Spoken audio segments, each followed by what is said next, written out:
In today's video, I'm going to teach you how to set a no reply email in Outlook.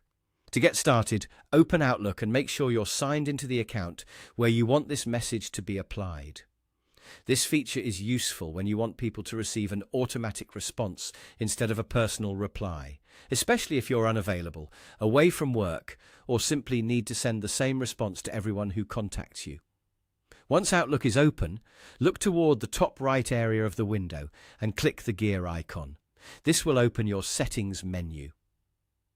The gear icon is where Outlook keeps many of the account and email behavior options, so this is the place you'll usually visit whenever you want to customize how your mailbox works. After that, click on Accounts. This section contains settings related to your email account, including options that affect how messages are handled. Take a moment to make sure you're in the correct area before moving on, especially if you use more than one account in Outlook. Next, click Automatic Replies. This is the setting that allows Outlook to send a message automatically when someone emails you. Even though people often call this a no-reply email, what you're really doing here is creating an automatic response that goes out on your behalf. It's a simple way to let senders know you may not respond right away and to give them any important information they might need. Now, toggle Automatic Replies on. As soon as you enable it, Outlook will give you a space where you can write your message. Type the reply you want people to receive. Keep your message clear and professional.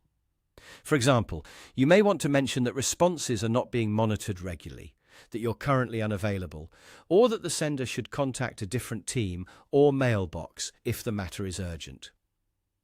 A short, direct message usually works best, so people understand the situation quickly. Once you've finished writing your message, review it one more time for clarity. Make sure the wording says exactly what you want senders to know, since this reply will be sent automatically. When everything looks good, click Save. That will apply your automatic reply settings and activate your message. And that's it. Your no-reply style automatic response is now set up in Outlook and ready to be sent to incoming emails.